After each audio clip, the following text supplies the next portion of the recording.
so that there's less barriers between the provinces. What makes that hard? Like, what are the things you need to do to make that happen? And how could, you know, because I think both in Europe and in ASEAN, countries need to learn this. But well, and let's put this in context.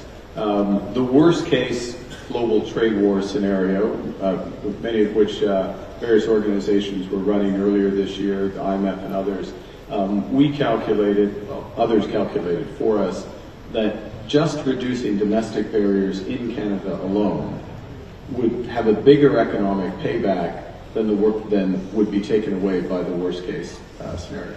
So that's just reduction of barriers. I was, I don't think she'll mind me quoting this, well, I'll do a Chatham House rules.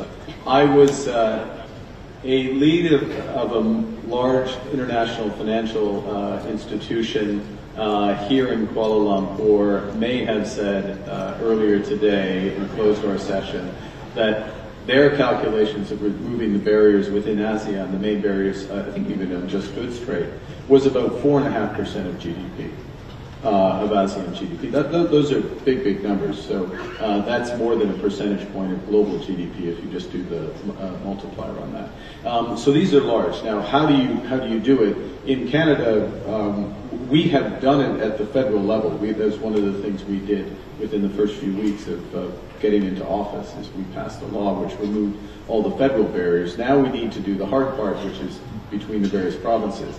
And I guess the point is that there are two models to do this. One is the European one, where you move the responsibility up and you have a harmonization across the whole level, the whole grouping. And the other is you have some form of mutual recognition, substituted compliance. I will acknowledge that your rules are roughly comparable to mine, so you don't have to meet both of those standards. It's not really my place, but I would suggest that it's far more likely that it's that type of approach that would work in ASEAN, given there's not the element of there's no element nor prospect of a political union. So it has to be that type of approach. But in Canada, though, those barriers between provinces that still exist, I mean, is this, I remember you saying a few years ago that a crisis permits government to move fast and in a coordinated way. Is this a crisis in Canada? Is it going to help you reduce the barriers between provinces? Yes, it's a crisis because it's a fundamental change in many of the operating, I was going to say assumptions, but the operating rules of the system. I mean, the reliance on the open global trading system, a reliance and an expectation of further integration, particularly in North America. I mean, that's not going to happen. It doesn't mean there isn't still going to be a fair bit of free trade in North America and cross-investment, but this sort of relentless process of greater integration has reversed. That's a big change. And when you have a big change like that and you had your economy oriented towards that, which ours was, some of your strengths become vulnerabilities, and you have to do big things. And so one of the lessons, we've talked about this, many in the room have lived it. I've certainly, by luck, I would like to say, not because of cause. I didn't cause the crises I've been in, but my experience of being in them is, in a crisis, you have to be bold, you have to act big. Uncertainty weighs down activity, and unless you're leading from the center, whether you're a central bank with respect to supporting financial institutions or monetary policy, or you're a government in terms of charting a new course, you need to be bold. And that's why we're looking for scale in terms of diversification of our exports. That's why our budget, which is coming out in 2 weeks' time, is going to have what we call generational investment in Canada on an order of magnitude that really changes the scale of the economy, the ambition of the economy. Of course, it will also, just by its very fact, provide GDP and growth and jobs for Canadians. But as important as that is, more important is going to be a reorientation of the country, and very much an outward-looking orientation that I think is very complementary to ASEAN. One of the really hard things for the countries in this region is that although in theory they would be able to negotiate, for example, with the United States much more strongly if they held together, the new US approach is very much, we'll only negotiate with countries one by one.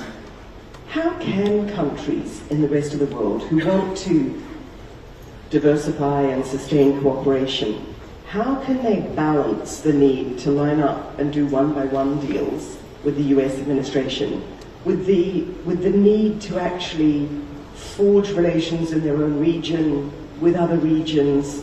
I mean, it feels like, you know, you've been a bit of an example for European leaders in how to do that, how to sit calmly and negotiate in the White House, but at the same time, you're here, you're pursuing those other kinds of deals. But I just wondered, what's your observation on this for countries in ASEAN who are being pushed to do the one-to-one deal, but who actually need to think about their other trade partners?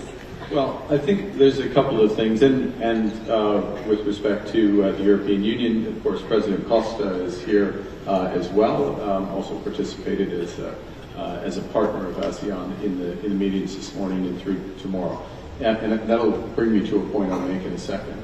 I think a few general points about the situation with respect to the United States.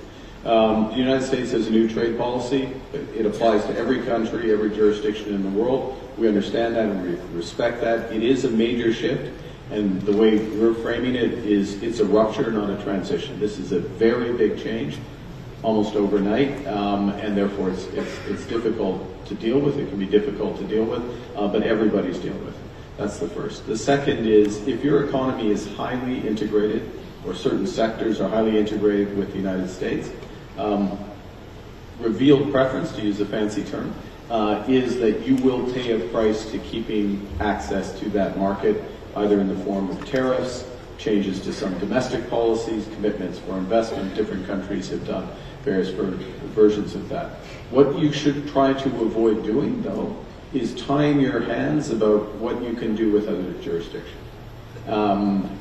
Because there are a lot more countries by GDP that are willing and keen to continue to have relatively open trade, certainly to have rules-based trade, to respect rules-based trade, to have, that is happening in parallel to these sharper changes. So you get a sharp change in the relationship with the U.S. As the President has said, and I understand this and respect it, he said it, me sitting next to him, we are going to charge countries for access to the U.S. It's like access to a good country club, I think he might have said, or Costco. Put it another way, I think he thinks more on country club than Costco. We understand it. It is the premium market. It's the most dynamic economy. You decide what you're willing to pay, but at the same time, you want to be in other clubs. You want to be at other tables. You want to be building that out. And I said I would make a point about the European Union. I think it's quite relevant for ASEAN, or if I may broaden it a bit more towards cptpp. Some members are part of that. These are two large trading blocs with not identical, but complementary approaches to trade. And there is an opportunity. It's a point I've made. It's a point some others in cptpp have made. There is a possibility of bringing those closer together, having at a minimum a docking between the two blocks or broader arrangements that there. And that's how you start to rebuild a broader global trading system. You're approaching more than a third of global trade there, potentially 40%, depending on how you do it. Provided you have you've retained that flexibility in order to do that. And as things stand right now, most countries have. So is this a sort of short-term, medium-term, long-term thing? In the short term, are we going to see countries doing a lot of deals with the United States? But in the medium term, needing reliable partners. If you're going to reorganize your whole economy for trade, you need reliable partners. So in the medium term, do you think we're going to see a world which trades a little less with the United States and a little more within regions and between regions? I think short answer is yes.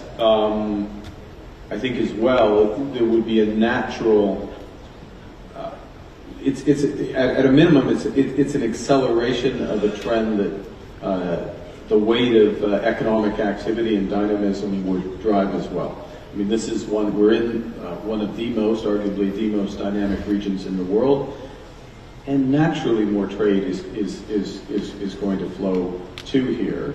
I'll give you another example. Just the very fact that one of the themes of this presidency is sustainability.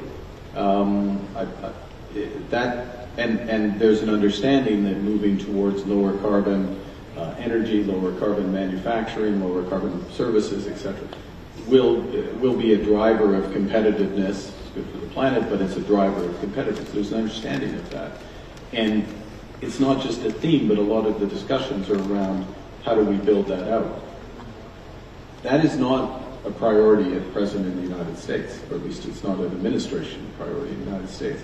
So naturally trade is going to shift away by definition. The other reason is from the US for a period of time on that.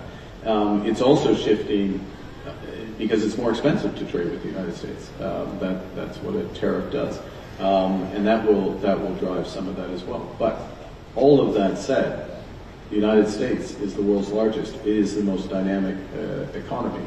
It is a source of constant innovation, and everyone, very much Canada included, is going to want to be active. And look, you've long championed kind of sustainability in a number of roles, advising the UN, advising prime ministers, etc. Are you optimistic or about the sustainability agenda holding? I mean, the world as I see it, the backtracking of the United States has led a lot of companies to say, actually, let's slow down on the sustainability stuff. Let's slow down on the net zero stuff. Are you seeing that? Is it harder to be an advocate for net zero? Well, I've got a different job now, which is to advocate for Canada and to manage for Canada. What I think you're seeing is, and this is in terms of our approach, you're seeing a sharp move towards performance over targets, investment and action over sort of prohibition. So in other words, and I'll give an example on that, which is, I referenced earlier, Canadian LNG and the opportunity that's there.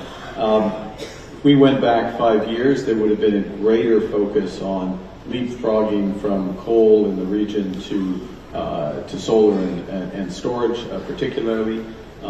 There's probably more of that transition is going to be with gas for a period of time. Not all, there will be a number that do leapfrog. So that's an example, but that's a material reduction in emissions. It's a different route to it. Carbon capture. Let me give one other example. Canada has just under 12% of the global capacity in carbon capture. A huge number. One of the I referenced about $500 billion of investments over the course of the next 5 years. Part of that will be in major carbon capture to decarbonize our exports of oil. Decarbonizing Scope 1, Scope 2, to be clear. You can't decarbonize Scope 3. Again, that's performance, and that's investment for emission reduction. So that's a shift. If I can make one last point, which is something coming out of the region. Singapore, Malaysia, and others have been amongst the leaders here, which is actually tracking the emissions of goods and soon services, so it's going to be clearer where that performance is. So you mentioned there that it's one thing to be an advisor on sustainability, it's another thing to become Prime Minister for all Canadians, including those who are in the energy sector. What surprised you about becoming Prime Minister? I mean, there's not that many Prime Ministers in this room. What was the surprise? What was the surprise? It doesn't end. Well, it does end, actually. I shouldn't say that. When you say it doesn't end, that's just before it ends, actually. But I meant more from a 24/7 perspective. What's the most surprising thing? I think I'll give the most positive surprise, is that you have access to unlimited resources for an issue. So that and it doesn't matter what the issue is, the only thing that's holding you back is lack of imagination and to some degree time, but people will help their government. People will pick up the phone. They will respond to your inquiry. Your officials will be able to get the information, and that is a big advantage.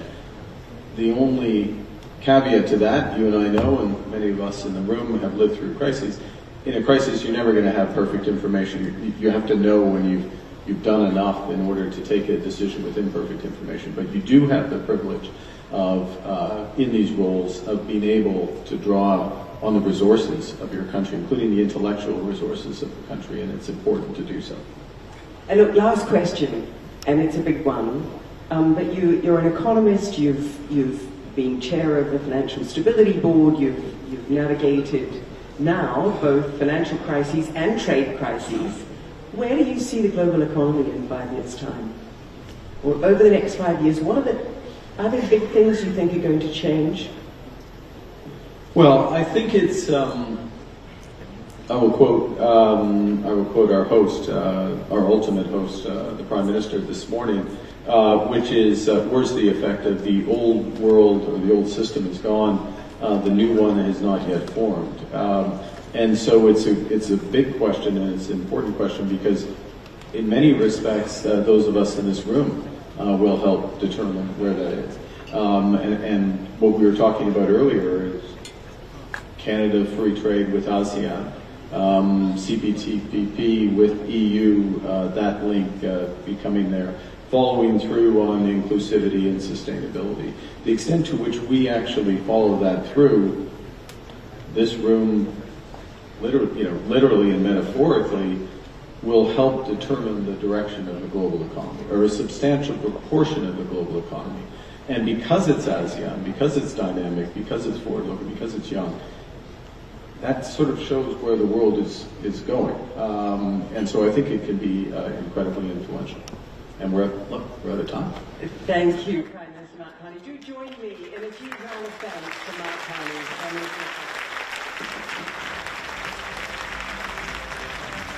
Yes, ladies and gentlemen, some of you are standing. Please stand for the Right Honourable Mark Carney, Prime Minister of Canada. Thank you also to Professor Larry Woods,